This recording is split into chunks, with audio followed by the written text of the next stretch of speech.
Imagine being raised like entirely alone on this desolate, completely uninhabited desert island. Oh, wow. Yeah. Right. Like there are no other humans around at all. There's zero language. No books. Exactly. No books, no history, no culture, and, absolutely no religion. It's you and the island. Just you. And under those extreme conditions, of total isolation, could you, using nothing but your own raw, unaided brain power, figure out that the universe has a creator? That is a massive question. It is. And in the 12th century, an Islamic philosopher actually wrote a novel arguing that you absolutely could do that. Yeah, he did. And that very idea, that human reason alone is somehow powerful enough to decode the divine, that nearly tore the intellectual world of the time completely apart. It really did. It was a wildly provocative premise back then, and frankly, it remains one today. Oh, for sure. Because it strikes at the very core of, well, how we justify our own beliefs, right? We tend to look at the medieval past as this static, kind of settled place where everyone just, blindly accepted whatever the local authorities told. Right, like they just nodded along. Exactly. Yeah. But when you look at the classical period of Islamic and Arabic philosophy, so we're talking roughly from 800 to 1300 CE, and even stretching into the 17th century, you find this absolute intellectual battleground. Yeah. It was explosive. And we are diving headfirst into that battleground today, learner. So welcome. It's going to be quite the journey. It is. We are taking a huge stack of sources, heavily drawing from the Stanford Encyclopedia of Philosophy, to explore how history's most brilliant minds tackled, honestly, the heaviest questions ever asked. The really big ones. The huge ones. We're looking at the intense friction between faith and reason, these mind-bending logical proofs for the existence of God, the actual literal mechanics of how creation operates. The nuts and bolts of existence. Yes. And of course, the ultimate puzzle of human existence, which is the problem of evil. Right. And the thinkers we're going to unpack today, they didn't just passively believe what they inherited. No, they didn't. They demanded rigorous, mathematically sound proof. They built incredibly complex frameworks to understand reality. They brought receipts. They absolutely brought receipts. So I encourage you, as you listen to this deep dive, to actively weigh these centuries-old arguments as if they were, fresh theories being proposed in a high-stakes university lecture hall right now. Okay, let's unpack this, because summarizing centuries of absolute genius is, it's a monumental task. It's a lot of ground to cover. It's like trying to read a 1,000-page, highly technical manual on the operating system of the entire universe, right? Yeah, that's a good way to put it. But we are going to highlight the absolute best, most profound aha moments so you don't get overwhelmed. Sounds like a plan. But we have to start at the bedrock. Before anyone can decode the universe or attempt to prove that God exists, we have to establish the ground rules of human knowledge itself. Of epistemology. Exactly. We have to ask, how do we actually know anything? Do we figure out the nature of reality using our own intellect? Or do we strictly need a religious guide, like a prophet or a sacred text, to just hand us the truth? This is the ultimate foundational tug-of-war between faith and reason. Yeah. But to really navigate the debates of this classical period, we first have to recognize that our modern definitions of these words, they don't quite capture what was at stake back then. Right. The words meant something a bit different. Let's define the terms of the battlefield. Sure. So when these philosophers and theologians talked about reason, they were talking about two interconnected things. Okay. First, reason is the raw human faculty. The intellect, or aql in Arabic. Just the brain doing its thing. Right, the innate power that allows us to observe, judge, and deduce. Yeah. Second, reason refers to the actual systems of thought this intellect produces. The theories. Yes, the formal philosophical and scientific theories. So reason is both the hammer and the house built by the hammer. I like that, the hammer and the house. And faith. Faith, similarly, operated on two levels. On one hand, it was an epistemic stance, the psychological act of believing or trusting in something. Like having trust. Exactly. And often, in this context, this meant uncritical trust in a religious authority simply because they were the authority, a concept known as ʿaql. Ah, okay. On the other hand, faith referred to the actual objective contents of the religion itself, the scriptures, the revealed laws, the traditions. Got it. So the grand debate is really about the friction between the hammer of human intellect and the revealed contents of Scripture. Precisely. Like how much can the brain figure out on its own and how much is it utterly dependent on the text? Yes. And the sources show an incredibly wide spectrum of answers to that, right? Yeah. And some of them were incredibly radical. Oh, absolutely. Let's examine the extreme ends of that spectrum first to see the boundaries of the debate. Let's do it. On the extreme rationalist end, you have figures like the 9th century physician and philosopher Abu Bakr al-Razi. Okay, Al-Razi. He argued for the absolute, unrivaled supremacy of the unaided human intellect. A 9th century physician going all in on pure reason. What was his argument? Well, al-Razi looked at the human intellect as a universal equalizer. He claimed that this faculty is completely sufficient, entirely on its own, to reach true knowledge about God, the universe, and even our complex moral duties to one another. Wait, completely sufficient? Completely. He believed that any person, applying their mind rigorously, could reason out a devout, perfectly ethical life. By thinking about it. Exactly. And because of this absolute confidence in the intellect, he took a profoundly controversial step. Uh-oh. He argued that prophetic revelation and scripture were totally superfluous. Wow. Yeah, we just don't need them. In fact, he went further, suggesting that competing religious claims and dogmas were actively deceptive and a primary source of bloody human conflict. That is staggering. I mean, to stand up in the 9th century and effectively say, hey, we have brains, so books of Revelation are redundant and maybe even dangerous. It was a massive intellectual risk. Seriously, it's an absolute rejection of the need for an intermediary between a human and the truth. It is the ultimate assertion of intellectual independence. Okay, so that's one side. Right. Now, swing the pendulum violently in the opposite direction. All the way back.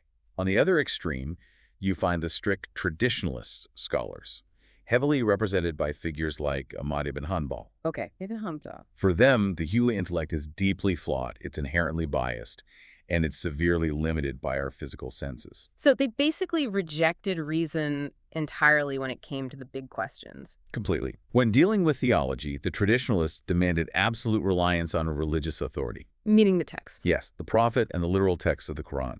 Mm-hmm. They argued that if the text says something about God or the universe, you accept it exactly as it is written. No questions asked. Right. You don't try to use your flawed human philosophy to explain it away or justify it or alter it.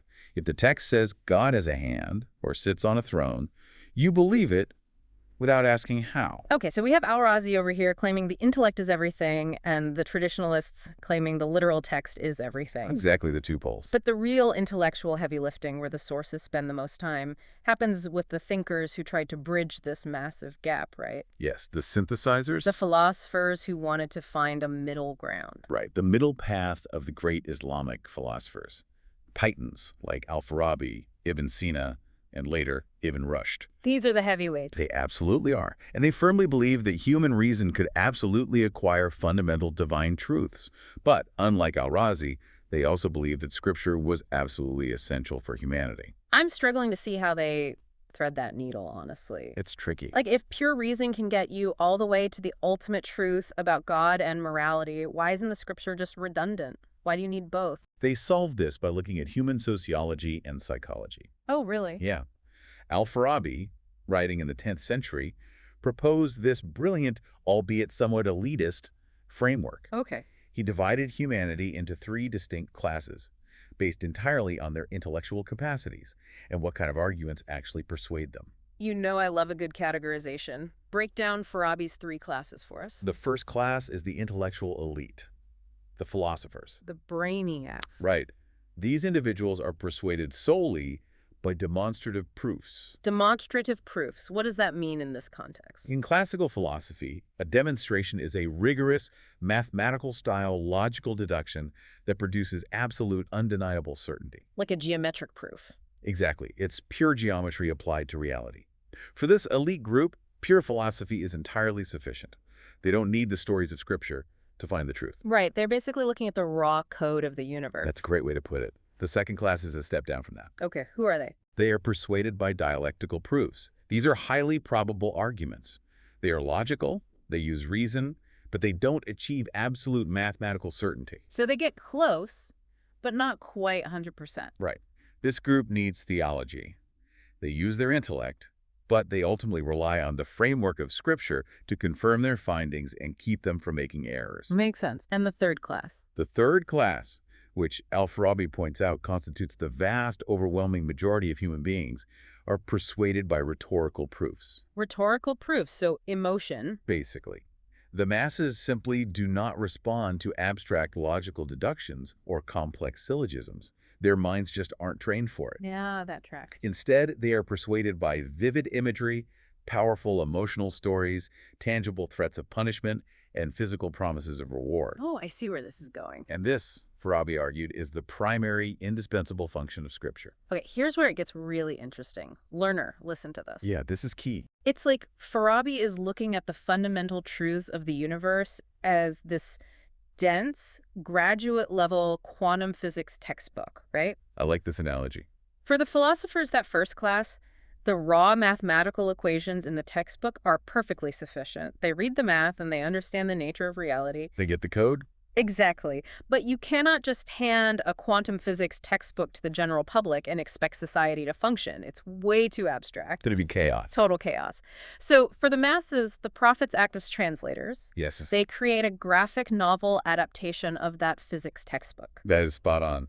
They use colorful illustrations, narrative drama, relatable characters, and metaphors to convey the exact same fundamental truth about the universe. The same truth, different package. Exactly. The core truth hasn't changed at all, but the delivery mechanism is radically altered to fit the audience's capacity. What's fascinating here is that the philosophers didn't just leave this as some abstract theory.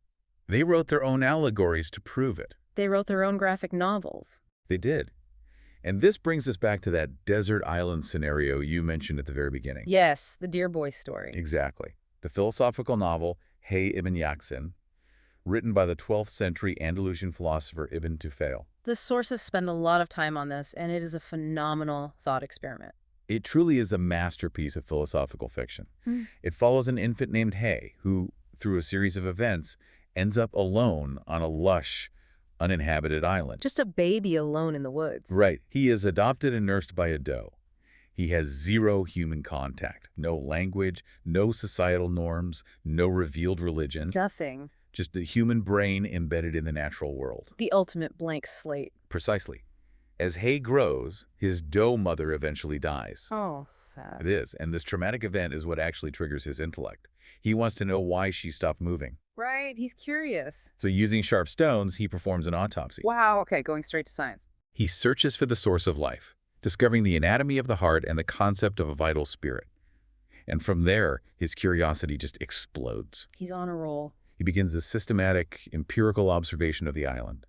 He studies the behavior of fire, the classification of plants and animals, the mechanics of water. So he is basically inventing the scientific method from scratch, driven purely by human curiosity. He absolutely is. Yeah. But he eventually exhausts the physical world. He looks up. To the sky. Yes. He tracks the complex movements of the stars and planets over years. He recognizes mathematical patterns in the heavens. Doing astronomy now? And through sheer, rigorous logical deduction, he pushes past physics and enters metaphysics. The big leap. He realizes that this intricately ordered, moving universe cannot be self-sustaining. He concludes it must have a creator. A prime mover. A necessary, immaterial, perfect being. Furthermore, he deduces that his own highest purpose must be to contemplate this being. Wow. By the time he is 50 years old, isolated on this island, he has independently arrived at the highest divine truths. That's incredible. So Ibn Tufayl is proving Farabi's point. He's saying, look, the human brain, the hammer, is strong enough to build the whole house entirely by itself. Exactly. But wait, if Hay figured it all out on his own, how does the story address the need for the graphic novel of Scripture? The genius of the novel is in its third act. Okay, what happens? A man named Absal arrives from a neighboring island. Now, Absal's island is fully populated and governed by a traditional, revealed religion, complete with scriptures, laws, and literalist scholars. Ah, okay. The real world. Right. Absal is a devout man seeking solitude. When he meets Hay, he teaches him language. So they can finally talk. And once they can communicate, they begin to compare their worldviews. The guy with the book versus the guy with pure reason. Precisely. And they discover that the ultimate truths Hay deduced through pure logic perfectly match the ultimate truths Absal learned from his scripture. They line up. Perfectly. Hay recognizes that Absal's religion is simply using symbols and parables to describe what Hay understands in pure, abstract concepts. Oh, that's beautiful. So they align perfectly. They do, initially. But Hay is naive. He doesn't understand why Absal's religion needs all these confusing physical metaphors. Like, why all the extra fluff? Exactly. Why talk about God having a throne or a physical paradise? Why not just teach the people the pure, unvarnished philosophical truths? Because they're the third class. Right. But Hay has to learn this the hard way. He travels with Absal back to the populated island to enlighten the masses. Oh no, I cannot imagine the masses appreciated a feral philosopher coming out of the woods and telling them their holy book is just a metaphor. They rejected him entirely. Of course they did. The people on the island are good people, but their intellects are tied to the physical world. They cannot grasp Hay's abstract demonstrations. It's just quantum physics to them. Exactly. They become confused, angry, and their social order begins to fray. So Hay realizes his mistake. He sees firsthand that Al-Farabi was right. The literalist religious laws, the symbols, the graphic novel, they are absolutely necessary for the majority of society to function and achieve moral goodness. He learned his lesson. He did. Hay apologizes to the people, tells them to keep following their traditional scholars, and returns to his isolated island with Absal to live out their days in philosophical contemplation. That is such a brilliant defense of both reason and revelation. It really wraps it up nicely. But, it inherently creates a massive tension. How so? Well, if the scripture is just a simplified metaphorical translation meant for the masses, what happens when the literal words of the scripture directly, aggressively contradict what the philosophers have mathematically proven to be true? That is the million-dollar question. Like, what happens when the graphic novel gets the physics wrong? That tension right there sparked the crisis of hermeneutics, which is the science of interpretation. Hermeneutics, okay. In the Islamic tradition, this is the fierce debate over ta'wil, which means metaphorical or allegorical interpretation. Tawa. The debate was, when are you required to take a text literally? And when are you permitted or even forced to read it as a metaphor? I'm guessing the traditionalists would say, never. Read it literally always. 100%. But the rationalist theologians and philosophers couldn't accept that. They needed wiggle room. They needed a system. And the great 11th century theologian Al-Ghazali, who, by the way, was often a fierce critic of the philosophers, he actually established a very strict logical rule for ta'wil. What was the rule? Ghazali stated that the default is always the literal meaning. Yeah, okay, that sounds pretty traditional. But here's the catch.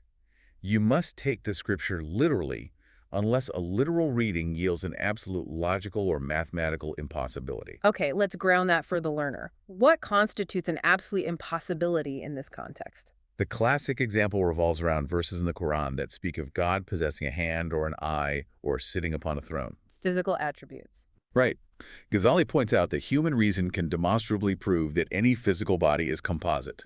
It is made of parts. Okay. And anything made of parts is contingent and subject to change and decay. Because the parts could come apart. Exactly. Yeah. But reason also proves that God, as the uncaused creator of all things, must be absolutely necessary and unchangeable. Right. Therefore, the intellect dictates that God mathematically cannot have a physical body. I see. Because if God has a physical body sitting on a physical throne, he is localized in space. He is taking up room. Yeah. He is bounded.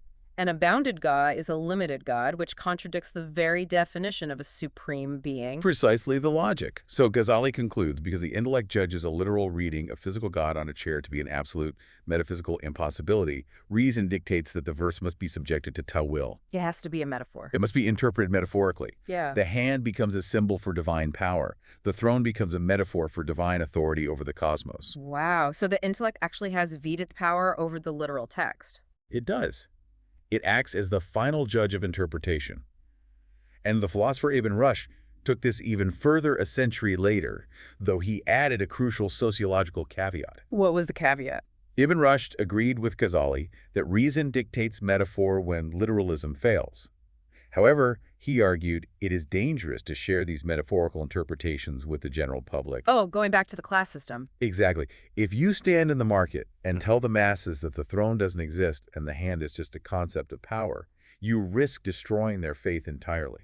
Because they need the concrete imagery. They rely on that tangible imagery to conceptualize their relationship with God. So Ibn Rushd believed these complex metaphorical interpretations should be strictly confined to scholarly books, Kept hidden away. kept safely away from the fragile faith of the common believer. It's highly paternalistic, isn't it? Very much so. It's saying the masses need the illusion of the literal graphic novel just to behave properly. That was the prevailing philosophical view. But there is a group from this era that completely rejected that paternalism, right? The Muʿtazilites. Yes. Because the sources indicate they pushed this reliance on reason to a pretty radical ethical conclusion. The Muʿtazilite theologians are incredibly important here. They didn't just say reason could uncover the truth, or that reason acts as a filter for Scripture. They went further. They argued that you are morally obligated to use reason. They championed a concept known as the evidentialist premise. Okay, let's dig into the evidentialist premise. What does that actually demand of a person? The premise asserts that a person is only rationally and morally justified in holding a belief if they have reasoned their way to it using their own intellectual capacity. Wait, really? Yes, let's apply that to religious faith. If you believe in God or follow a religion simply because your parents did, or because it's the cultural norm. Or because you're terrified of hellfire. Exactly. If your faith is uncritical, blind, tactled, the Muʿtazilites argued that your belief is defective. Some even argued it was practically irrational. So to them, blind faith isn't a virtue. It isn't cute or pious. It's a failure of your God-given intellect. It is a complete dereliction of duty. For the Muʿtazilites, the very first obligation upon a human being before prayer, before fasting, before any religious ritual is the obligation to reason. You have to think first. You have a duty to investigate the world, to question your inherited assumptions, and to find independent, rational proofs for the existence of God and the truth of your morality. Learner, that is a staggering challenge to throw at a society even today. It really makes you think. It does. Think about your own life. Are your most deeply held beliefs about politics, morality, religion, or even just how the world works, are they actually reasoned out through your own rigorous intellectual effort? Or did you just inherit them? Exactly. Are they merely inherited furniture from your environment? Did you build the house, or did you just move in and accept the decor? What's fascinating here is how it forces a profound level of self-reflection. Yeah. And it perfectly sets up the next major phase of our exploration. Right, the proofs. Because if we accept the premise of the Muʿtazilites and the philosophers that human reason can and absolutely must be used to uncover the ultimate truths of reality, then we have to watch them put their money where their mouth is. We have to look at how they attempted to prove the unprovable. The proofs for the existence of God. Because they didn't just point to the Quran and say, case closed. What else they did? They brought receipts. They built massive, complex, logically airtight architectures to prove that a creator must exist using nothing but the hammer of the intellect. It was an incredible intellectual project. And our sources detail 3 very distinct, historically massive paths they took to get there. Let's walk down them. The first path was developed primarily by the theologians rather than the pure philosophers. It is known as the Kalam cosmological argument. The Kalam argument. In Arabic, it is the argument from Huduth, which translates roughly to temporal coming to be or origination. This argument is a heavyweight champion. It has survived centuries and is literally still fiercely debated by modern philosophers of religion today. It's very resilient. It relies on a very clean, seemingly undeniable 3-step logical syllogism. Let's lay out the steps. Okay. Step 1. Everything that begins to exist after not having existed has a cause for its existence. Basically, out of nothing, nothing comes. Right. And this is based on what they call the principle of preponderation. If a state of non-existence suddenly shifts to a state of existence, there must be a preponderant cause, a tipping point that forced that change. A scale perfectly balanced at 0 doesn't just tip itself. Okay, step 1 is solid. Makes sense. Step 2 is the claim. The world, or the universe in its entirety, began to exist after not having existed. And that right there is the massive controversial premise. Yes, because step 3 is just the logical conclusion of the first 2. Therefore, the world has a cause for its existence, and that cause is what we call God. Right. So the entire architecture of the Kalam argument hinges entirely on step 2. How on earth do you mathematically prove that the universe actually had a beginning? That was the challenge. Why couldn't the universe just be infinitely old? Why couldn't matter and time have just existed forever into the past without a start date? This is where the intellectual battle gets incredibly fierce. The theologians were fighting a two-front war here. Who were they fighting? They weren't just fighting atheists, they were fighting their own Islamic philosophers. Oh, internal debate. Yes. Thinkers like Ibn Sīnā and Ibn Rushd, who were heavily influenced by Aristotle, firmly believed that the physical universe was infinitely old and eternal. They thought it was always here. Exactly. So the theologians had to prove, mathematically and logically, that an infinite past is impossible. How do you do that? To do this, they revived and expanded upon the brilliant paradoxes of a 6th century Christian philosopher named John Philoponus. I have been waiting for this. The deep dive on the mathematical impossibility of infinity. It's a great thought experiment. The paradox they used to prove the universe had a birthday is incredible. Let's walk the learner through it. Okay. The paradox relies on the standard Ptolemaic astronomy of the medieval period, which placed a stationary Earth at the center with celestial spheres orbiting it. But the math works either way, right? Right. The underlying mathematics holds true regardless of whether you use that model or modern astronomy. Okay, so what's the trap? The theologians challenged the philosophers with a thought experiment. They said, let us grant your premise for a moment. Let's assume the universe has existed for an infinite, beginningless amount of time into the past. Okay, we are imagining an infinitely old universe. Got it. If the universe is infinitely old, that logically means the sun has completed an infinite number of orbits around the Earth. That tracks. Infinite time means infinite orbits. But we also observe that the moon orbits the Earth much faster than the sun does. Right. Specifically, the moon completes roughly 12 orbits for every single orbit the sun makes. Because there are 12 lunar months in a solar year. Oh. Okay. So the theologians spring the trap. If the sun has completed an infinite number of orbits, exactly how many orbits has the moon completed? Well, it must have completed 12 times infinity. And there the math breaks. Completely shatters. You now have 2 actual infinities. The set of the sun's orbits is infinite. The set of the moon's orbits is infinite. Yet one infinity is somehow functionally 12 times larger than the other. Which is impossible. According to the mathematics of the time, this is an absolute logical absurdity. Yeah. You cannot have a magnitude that is greater than infinity. Right, infinity is infinity. Infinity is defined as that which cannot be added to or exceeded. If one infinity is larger than another, then the smaller one wasn't actually infinite. So reason recoils. If the premise of an infinitely old universe inherently results in math that is logically absurd, then the premise itself must be fatally flawed. That is exactly their conclusion. And they had an even more visceral argument involving human souls to back it up. Oh, I like this one. The philosophers universally agreed that human souls were immortal and continued to exist in a disembodied state after physical death.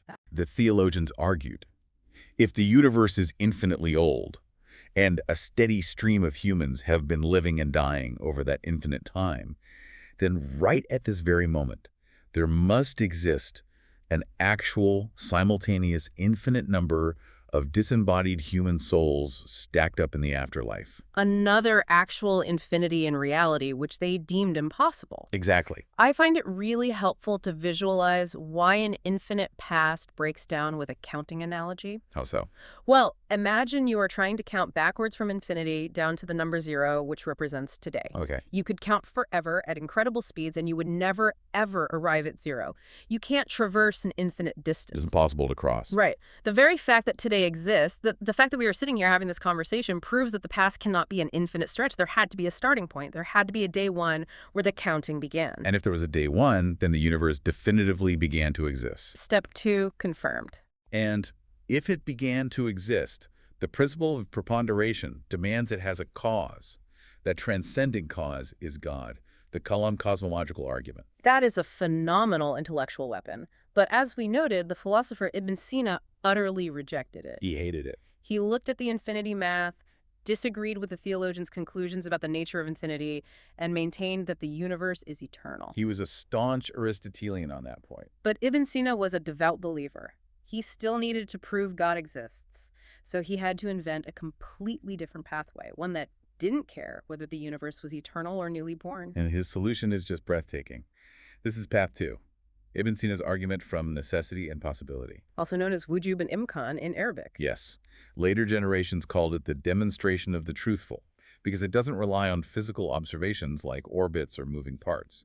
It relies entirely on the pure ontology of existence itself. It is basically a giant exercise in cosmic categorization. It really is. It's a modal ontology. Ibn Sina asks the intellect to look at literally anything that exists or could exist and sort it into one of two fundamental categories. Okay, what's category one? The first category is a possible existent or a contingent existent. This defines something that exists, but its existence is not mathematically guaranteed by its own internal essence. Meaning it didn't have to exist. Right. It is logically possible for it to exist, and it is equally logically possible for it not to exist. So almost everything we know. Basically. Like, I am a contingent existent. I exist right now, but I didn't have to be born. My existence depended on a massive chain of prior causes, my parents meeting, the environment sustaining them. A tree is contingent. It needed a seed, soil, and water. My coffee cup is contingent. Someone had to manufacture it. We are all dependent on external causes to explain why we're here instead of not here. Exactly. Your cause is outside of your essence. Okay, and category two. The second category is a hypothetical necessary existent. This would be an entity whose very nature, whose fundamental definition is existence itself. Just pure existence. To imagine this entity not existing would be a logical contradiction, like trying to imagine a square circle. It is entirely self-explaining and self-sustaining. It cannot not exist. Okay, so the board is set. We have contingent things that need external causes, and a hypothetical necessary thing that just exists by default. How does he construct the proof? Ibn Sīnā asks us to look at reality. We know with absolute certainty that contingent things exist. You and I exist. Undeniable. Now, he performs a grand conceptual synthesis. Imagine taking every single contingent thing that has ever existed in the past, exists right now, or will ever exist in the future. Stars, planets, trees, humans, atoms, angels. Everything. Gather them all up and put them into one giant universal conceptual bucket. Let's call this entire bucket of contingent reality bucket W. Okay, I am picturing an unimaginably massive bucket containing all of time, space, and matter. Now, Ibn Sīnā asks the pivotal question. What is the ontological status of bucket W itself? The bucket as a whole. Yes. Is the bucket, as a complete set, necessary or contingent? Well, logic dictates that a whole is defined by its parts. Right. Because bucket W is composed entirely of things that don't have to exist, the bucket, as a unified whole, must also be contingent.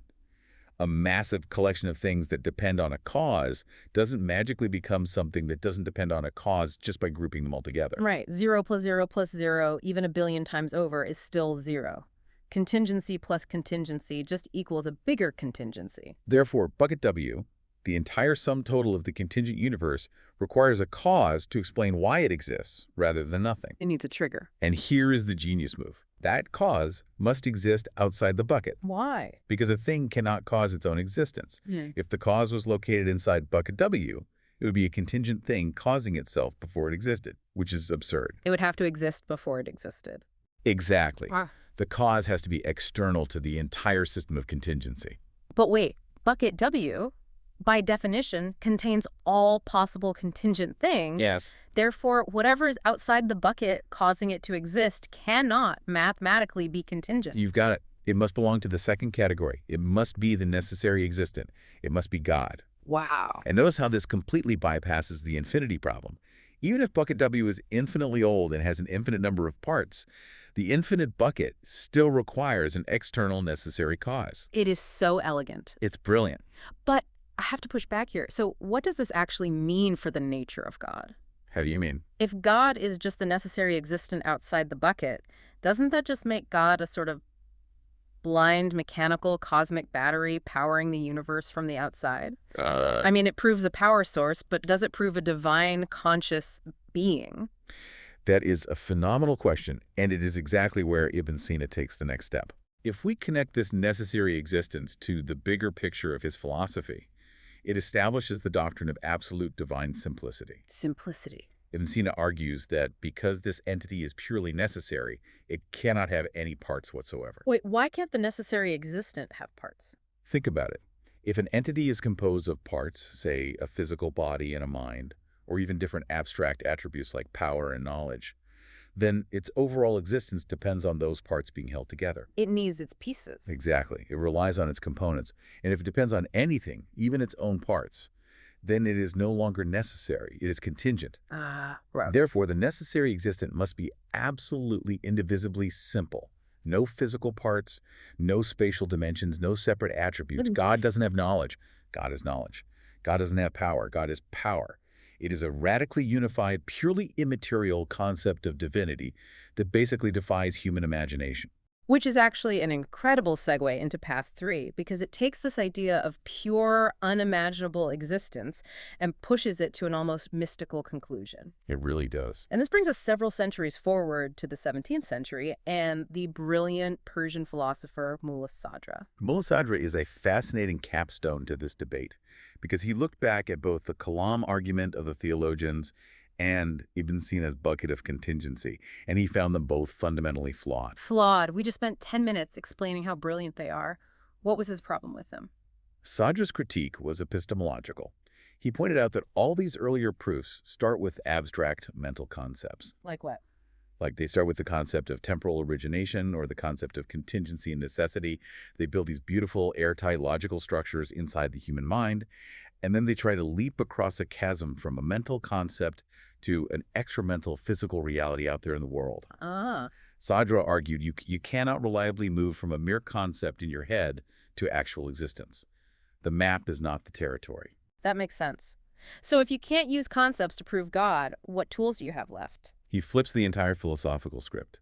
His argument is known as the proof of the sincere, and it relies on knowledge by presence. Knowledge by presence. Sadra argues that instead of starting with abstract concepts, we must start with the one thing that is undeniably physically real: existence itself.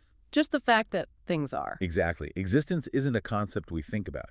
It is the fundamental baseline reality that everyone experiences directly, intimately, and unmediated. Even if you try to philosophically deny that existence is real, the very act of you denying it requires you to exist. Okay, I follow that. Very Descartes, the I think, therefore I am vibe. I exist, the world around me exists. But how does acknowledging basic existence prove a divine creator? For Sadra, existence is not a static binary property where things are either just on or off. It's not a light switch. No, existence is a single, dynamic, unified reality that varies wildly in what he calls intensity or modulation. Modulation. He uses the metaphor of light. Think about light. You have the dim, flickering light of a distant candle, you have the bright, steady light of a lamp in your room, and you have the blinding, overwhelming light of the midday sun. Right. It is all the exact same substance light, just manifesting at different levels of intensity. I see the metaphor. Sadra argues that everything in the universe is just different intensities of existence. A rock has a very low, dim intensity of existence. A plant has more. A conscious human being has a much higher, brighter intensity of existence. We are brighter on the existence spectrum. Exactly. But logic dictates that if you have a spectrum of intensity, that spectrum must have a maximum absolute limit, a point of pure, unadulterated intensity. The ultimate sun. Sadra argues that God is not an object with an existence that we need to point to. God is existence itself at its absolute maximum, perfect, infinite intensity. Let me make sure I'm getting this. Oh, wait. Just because there is a maximum intensity of existence, why does that equate to a conscious divine God? That's the leap. Right, like why couldn't the maximum intensity of existence just be a massive, blind, physical energy source like the singularity of the Big Bang? What's fascinating here is that this is exactly where Sadra's metaphysics deepens. For Sadra, existence and consciousness are intrinsically linked. Oh, they are tied together. He argues that as existence becomes more intense, it naturally becomes more aware, more knowledgeable, more alive. Like the rock versus the human. Exactly. A rock has low existence and zero awareness. A human has high existence and high awareness.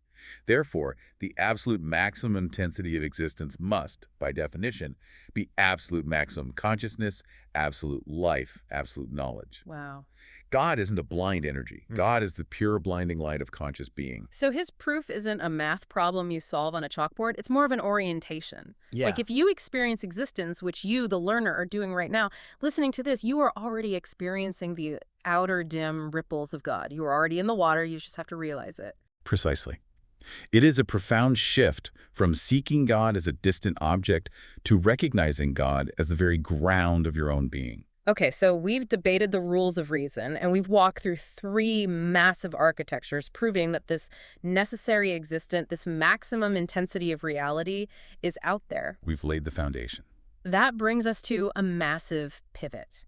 If we accept that this infinite God exists, the next logical question is, How exactly did God create us? The mechanics. Yes. How do you get from infinite simple perfection to a finite, messy, physical universe with rocks and trees and, podcast hosts? What are the actual mechanics of existence? This is where the classical thinkers were bitterly, aggressively divided. The debate centers on two radically different models of how creation works, emanation versus origination. Emanation and origination. Did God build the universe intentionally, making conscious choices in time like a carpenter building a chair? Or does the universe just flow out of God automatically and eternally like heat flowing from a fire? Okay, let's start with the flow. The theory of emanation, or fade in Arabic, this was the model championed by the philosophers, particularly Ibn Sīnā, right? Yes, and to understand why Ibn Sīnā argued for emanation, we have to remember his proof of God. The necessary existent. Right. He established that God is the necessary existent, and therefore God is absolutely simple, with zero parts and zero capacity for change. Okay. That strict definition creates a massive theological headache when it comes to the act of creation. Why is it a headache? Think about what it means to make a conscious choice to create something. If God chooses to create the world, it implies a sequence of psychological events. A process. First, God contemplates the idea of a world. Second, God desires to make it. Third, God decides to act. Fourth, God acts. That is definitely a process. It is a change from a state of not acting to a state of acting. But as we established, any change implies contingency. The necessary existent cannot undergo a process. God cannot change his mind or his state. Oh, I see. Furthermore, human knowledge works by receiving data, right? Like, I know a tree exists because light bounces off the tree and hits my eye. The outside world acts on me. Exactly. But God cannot receive anything from the outside because God is the source of the outside. Nothing can act on God. You've hit the nail on the head. So how does a simple, unchanging God know anything? And how does he create without changing? Emanation. Ibn Sīnā proposes emanation. He says God, being perfect, has perfect knowledge. But the only thing worthy of God's perfect knowledge is God himself.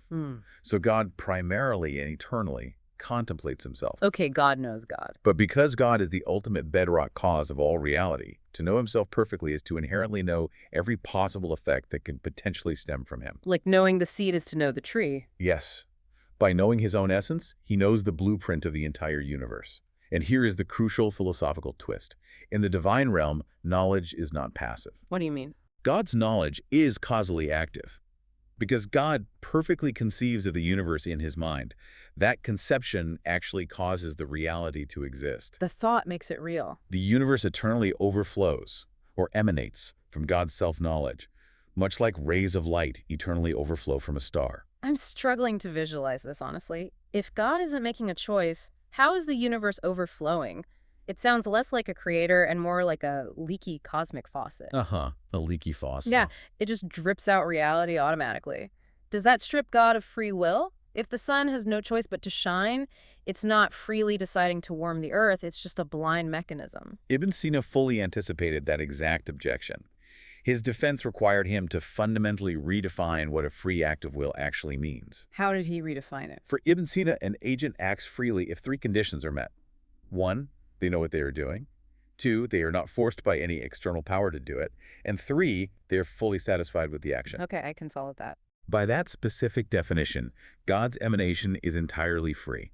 God perfectly knows the universe is emanating from him. There's no outside force making him do it, and he internally consents to it. Right. However, and this is the part the theologians absolutely hated it does not require God to deliberate, hesitate, or choose between different options in time. The emanation is an eternal, necessary byproduct of God's perfect nature. I can completely understand why the theologians despise that model. It was scandalous to them. To a theologian, if you do not have the ability to choose otherwise, if you can't say no, you do not have a will. You are a mechanism. Exactly. Which leads us directly to the counter model, creation as origination, or idath. Yes. The theologians, heavily led by Al-Ghazali, argued that a truly free act of divine will essentially requires choice. You have to be able to pick. They fiercely defended the idea that God brought the universe into existence from absolute nothingness at a specific finite moment in the past simply because he chose to. But Ibn Sīnā's critique of that is potent, isn't it, he asked. What caused God to suddenly choose to create the universe at moment X instead of moment Y? Right. If there was a reason that tipped the scales, then God's choice was caused by that reason, making him dependent. If there was absolutely no reason to pick moment X over moment Y, then the choice was irrational and random. And this is where Ghazali deploys one of the most famous thought experiments in medieval philosophy to defend origination and redefine the nature of pure will. Ah, yes. The starving man analogy. Let's set the stage for the starving man. Imagine a man who is desperately, painfully starving. He is placed in a featureless room. Okay. Exactly equidistant from his left hand and his right hand are 2 plates of food. The food on both plates is perfectly atomically identical. Exact same food. Same size, same temperature, same nutritional value, exact same distance away. There's absolutely no rational reason, no distinguishing feature whatsoever to prefer the left plate over the right plate. They are indistinguishable. Okay, I see the setup. Now, according to the strict deterministic logic of the philosophers like Ibn Sīnā, every single action requires a preponderant cause, a determining reason to act. Something to tip the scale. If there is genuinely no reason to pick the left piece over the right piece, the scales are perfectly balanced. Therefore, the philosopher's logic dictates that the man cannot act. He should theoretically freeze in pure indecision and starve to death surrounded by food. But we know instinctively that wouldn't happen. The man isn't going to starve. He's just going to reach out, grab one of the plates, and eat it. Exactly. Ghazali argues that the man doesn't starve because the philosophers misunderstand the essential function of the will. How so? The will is not just a passive scale waiting for a reason to tip it. The essential function of the will is its ability to choose between identical options, even when there is no external determining cause. Oh, wow. The will itself is the tiebreaker. The will itself is the cause. So applying this profound realization back to God. Ghazali argues that from all eternity, God's pure, unbound will freely chose to create the universe at one specific, arbitrary moment. Just because he willed it. He didn't need an external reason or a shifting circumstance to pick that specific millisecond over another. His divine will is entirely sufficient to make the uncaused choice. Therefore, the universe originated at a finite point in time through a truly free, deliberate act. It's a massive defense of absolute, untethered free will. But, the debate over how reality works doesn't stop at the initial moment of creation. No, it doesn't. Once the universe is up and running, how does it keep going? What makes the gears turn today? Like, if I strike a match and put it to cotton, what makes the cotton burn?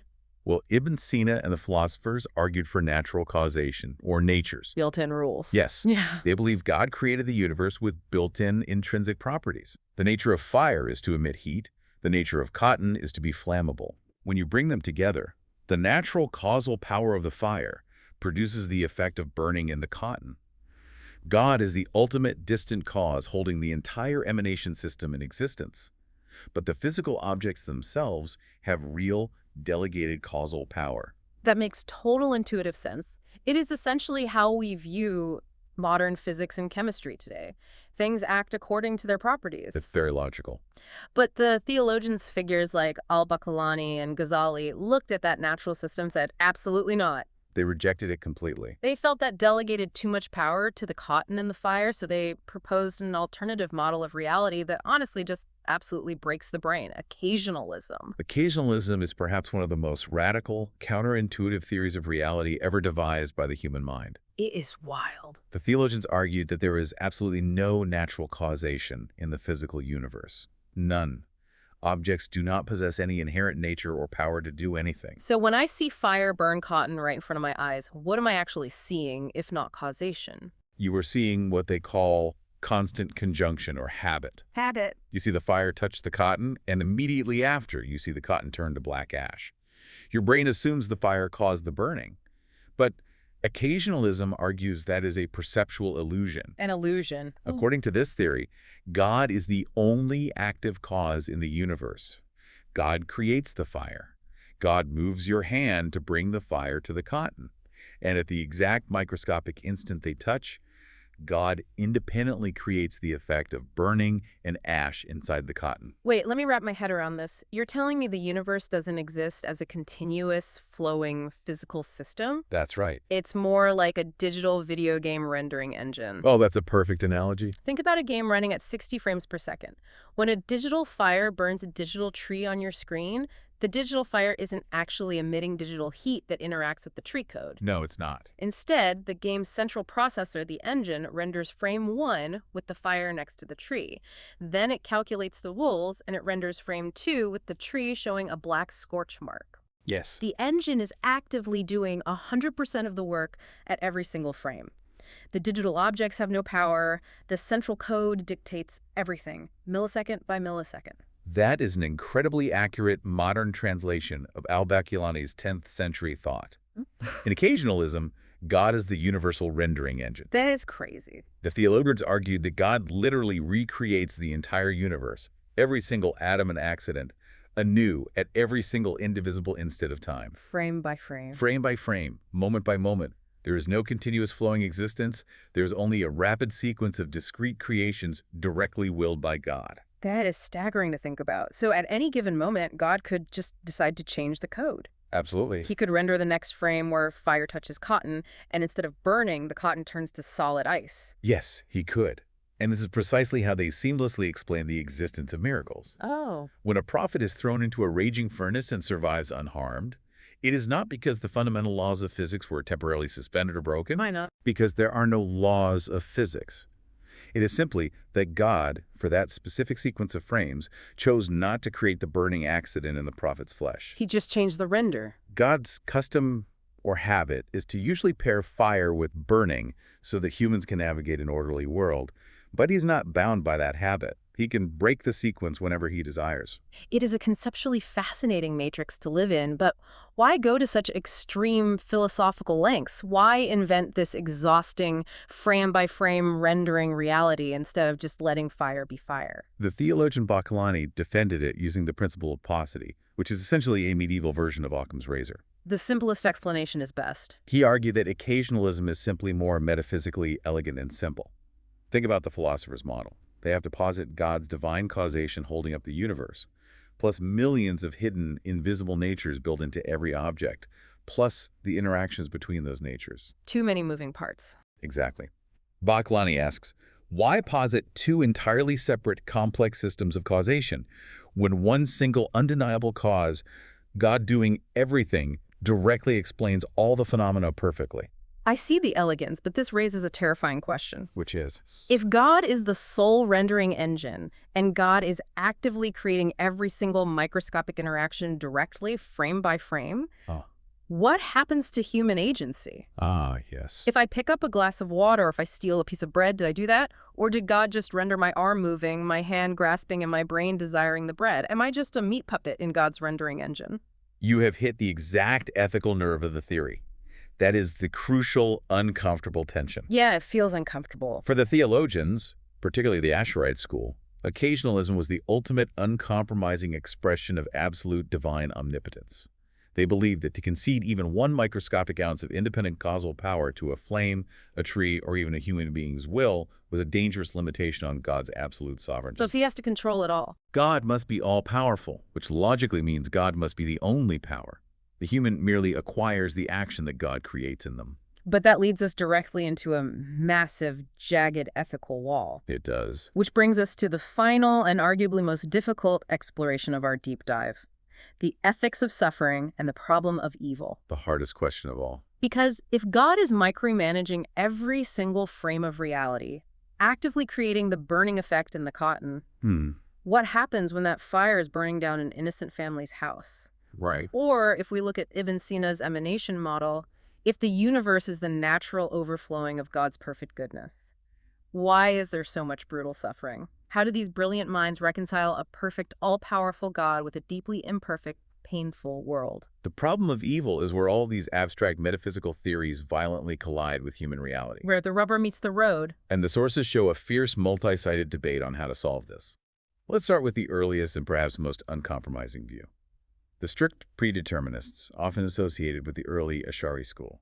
Okay, what was their answer? Their answer to the problem of suffering was entirely, coldly based on the concept of absolute property rights. Wait, property rights? Like cosmic real estate law? Yes, in a literal sense. Yeah.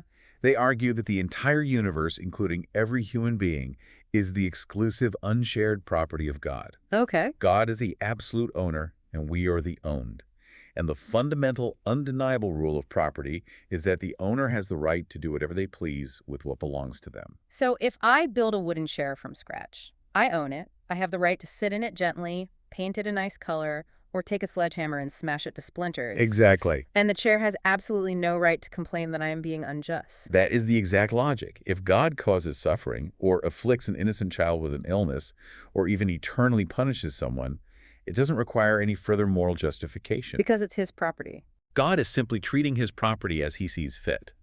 The ethical rules that govern human-to-human interactions, like do not harm the innocent or be fair, simply do not apply to the Creator. A landlord is not bound by the rules he sets for his tenants. That is a profoundly tough pill to swallow. It makes God seem almost tyrannical, entirely devoid of what we would call compassion or justice. Very austere. I imagine the more rationalist thinkers, like the Muʿtazilites we discussed earlier, had a massive problem with this owner defense. The Muʿtazilites fiercely, passionately opposed this view because they firmly believed in objective ethics. Objective ethics. They argue that human reason can independently look at the world and judge what is inherently right and wrong. For example, lying isn't bad just because someone told you it's bad. Lying is inherently objectively bad in its essence. It's just a fact. Justice is inherently objectively good. These are immutable moral facts of the universe. And the Muʿtazilites made the crucial radical leap of saying that God himself is bound by these exact same objective moral facts. Yes. Because God is perfect and perfectly rational, the Muʿtazilites argued that God must act in accordance with objective justice. He literally cannot do evil because doing evil is an irrational flaw. Okay, so he has to be good. Therefore, any suffering that God actively causes or allows to happen in the world must have a rationally justifiable reason behind it. It cannot just be arbitrary destruction of property. So how do they justify the arbitrary destruction we see? What justifies a natural disaster wiping out a town or a good person getting a terminal illness? The Muʿtazilites offered a complex calculus of justifications. They argued that some suffering is a form of severe admonition, a wake-up call to correct a society's behavior. A warning. Or suffering might be necessary to prevent a much worse, unseen harm from occurring. But their most important defense was the doctrine of compensation. Compensation. They argued that any unmerited, innocent suffering experienced in this physical life will be strictly mathematically compensated by God in the afterlife. Oh, balancing the books. Because God is objectively just, the cosmic scales must ultimately balance. God is obligated to do what is best, what they called aslah, for his creations in the grand total of their existence. So the Muʿtazilites say suffering is a temporary, necessary mechanism for a greater justice. It's an investment strategy that pays out in heaven. That's one way to look at it. But I can hear the Asherites objecting. By saying God is obligated to compensate us or bound by justice, aren't the Muʿtazilites limiting God's power? That is precisely the Asherite counterattack. Yeah. The Asherites looked at the Muʿtazilite claim that God is compelled by human understandable logic, and they were horrified. They hated it. They argued that if you say God is bound by rules, even objectively good moral rules, you are placing a law above the lawgiver. You are making God subservient to an abstract concept of justice. So if the Asherites reject objective ethics, how do they define what is good and evil? They adopted a strict divine command theory. What's that? The Asherites argued that an action is good exclusively because God commands it, and an action is bad exclusively because God forbids it. There is no inherent morality in the fabric of the universe. None at all. Lying isn't inherently evil.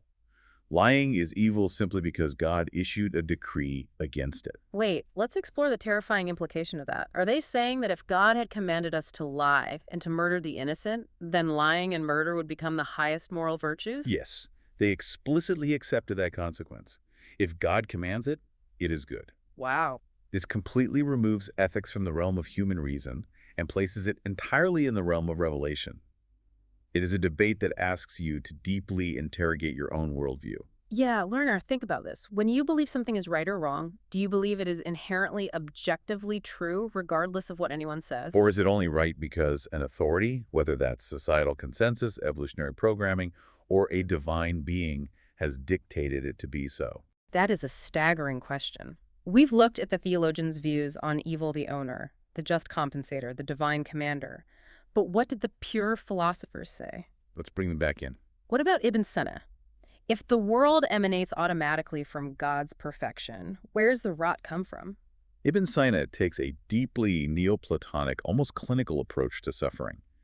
He argues that evil isn't actually a substance. It doesn't have positive existence. It's not a thing. Evil is simply a privation, an absence of being, or a lack of the perfection proper to a specific thing. Elaborate on privation. Well, darkness isn't a physical thing you can hold. It's just the absence of light.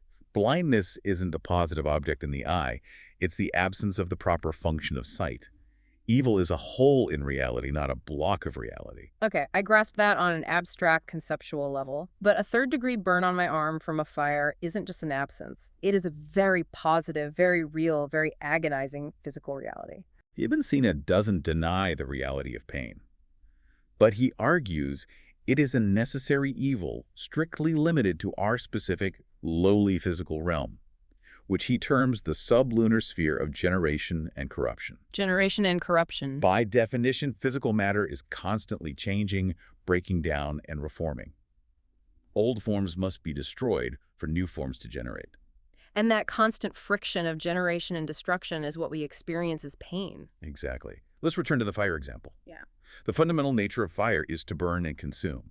That nature in and of itself is objectively good and mathematically necessary for the universe to function. Right. It cooks food, provides warmth, drives biological and geological processes. Occasionally that perfectly good nature of fire intersects with a poor man's house and burns it to the ground. So why doesn't God intervene?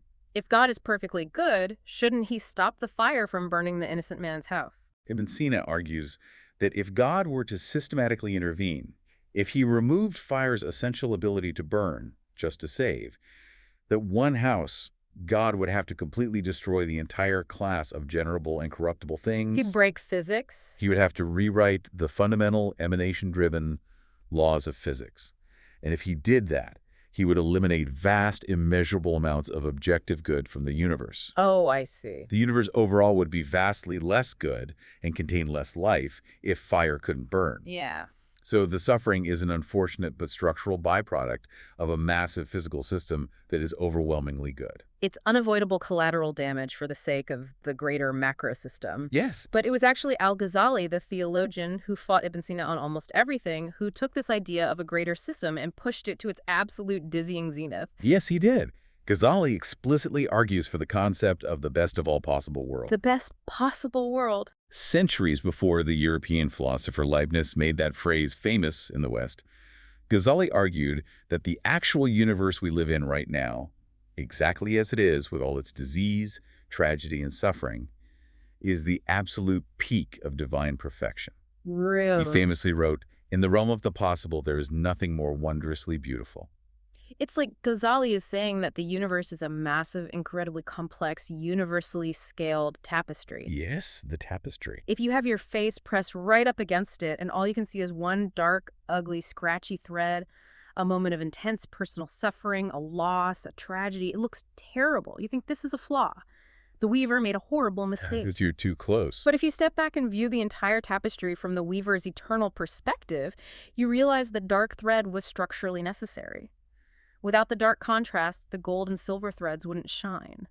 The masterpiece literally requires the dark threads to be beautiful. That tapestry analogy captures Ghazali's aesthetic view of the cosmos perfectly. And to defend it against skeptics who say, I can easily imagine a world without cancer, Ghazali constructs a brilliant logical trap regarding God's essential nature. What's the trap? He says, imagine you are right. Imagine there is a better possible universe out there in the realm of concepts, a reality with less suffering, more joy, and no disease. Okay, I am imagining a perfect utopia. Now, Ghazali springs the trap. If God could have created that better utopia, but intentionally chose not to, then God is miserly. Miserly. Withholding the good when you possess the infinite power to give it is a moral flaw. But we have established God is omnibenevolent. He cannot be miserly. Right, God isn't stingy. Okay, so let's try the other option. What if God wanted to create that better utopia, but he couldn't figure out how or lacked the mechanical power to pull it off? Then he'd be weak. Then God would be impotent and weak. Yeah. But we have established God is omnipotent. He cannot be impotent. Ugh. The jaws of the trap snap shut. If God is neither miserly nor weak, then the universe he did create must mathematically, logically be the absolute best one possible. There's no other logical conclusion for him. Any changes we think would improve it, like removing illness, would actually, in some unseen way, make the overall tapestry worse in the grand scheme. Exactly. The apparent imperfections, the senseless tragedies, are merely limitations of our own finite human perspective. Yeah. We are too close to the tapestry to see the pattern. Man, we have covered an unbelievable amount of intellectual ground today. It's a lot to process. It is. To you, the learner listening right now, take a breath and think about the sheer scale of the deep dive we just took. We've been everywhere. We journeyed through the fierce debate over how we know truth, watching Ibn Tufayle's isolated dear boy independently reason his way to the divine using just his eyes and his intellect. We tackled infinity. We waded into the mathematical paradoxes of infinity, proving that time must have a beginning, and we explored Ibn Sīnā's massive cosmic bucket of contingent things to prove a necessary existent. Bucket W. We looked at the terrifying, matrix-like reality of occasionalism, where God renders the universe frame by frame, and we ended with the ultimate defense that despite its blinding pain and suffering, we are currently living in the most wondrously beautiful configuration of reality possible. It is a breathtaking, almost overwhelming intellectual legacy. And as we close, I want to offer a final lingering thought. Please do. Throughout this entire discussion, we've seen a relentless human drive to find the definitive answer, to definitively solve the problem of evil, to finalize the mathematical proof of God, to lock the truth in a box.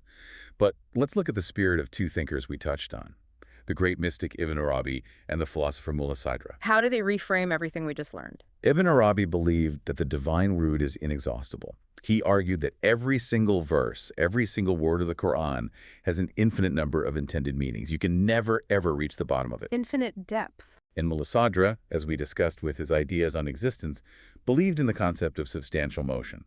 The idea that absolutely everything in the universe, from rocks to human souls, is not static, but is in a constant, unceasing state of evolution and intensification toward the divine. Never static. Always moving. Always deepening. Always.